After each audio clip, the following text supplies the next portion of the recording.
Tout commence par une phrase. Il fut sans aucun doute le libérateur de la Germanie qui avait défié le peuple romain, non pas au début de son histoire, mais au sommet de sa gloire. Cette phrase vient des annales de Tacitus. Ce texte a été retrouvé et traduit du latin en 1515 par des humanistes italiens avant de paraître en 1535 en version allemande. Ce qui va faire de cette phrase un moment marquant de l'histoire d'Arminius, c'est qu'il est représenté comme libérateur de la Germanie.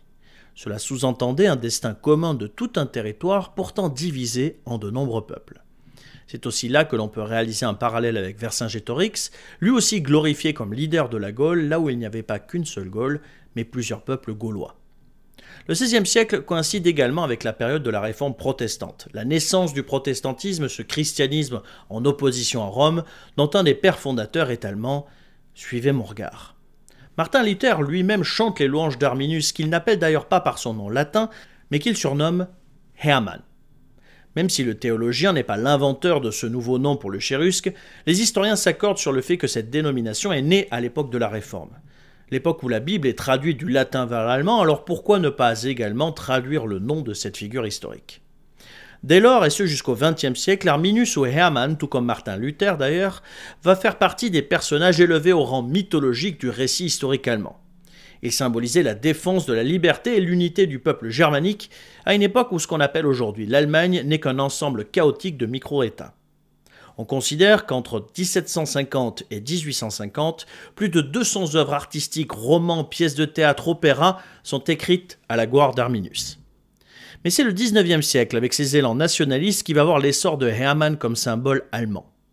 Les guerres napoléoniennes mettent fin à 1000 ans de Saint-Empire romain germanique, et l'empereur français redessine les frontières de l'Europe, et notamment celles de l'actuelle Allemagne, comme bon lui semble.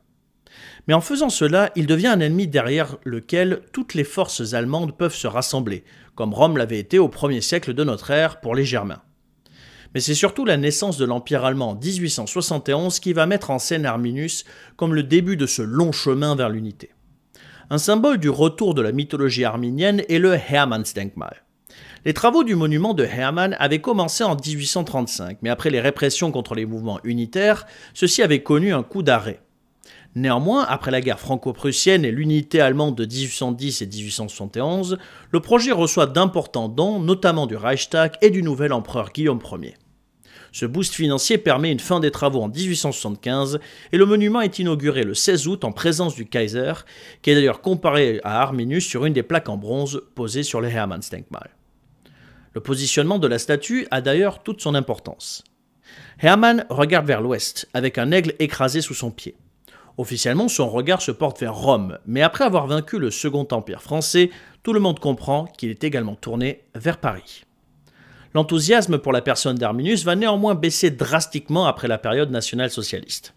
Les nazis se sont beaucoup servis de Hermann comme héros allemand, réalisant même des affiches électorales en 1933 avec la personne d'Adolf Hitler au premier plan et le Hermannsdenkmal en fond.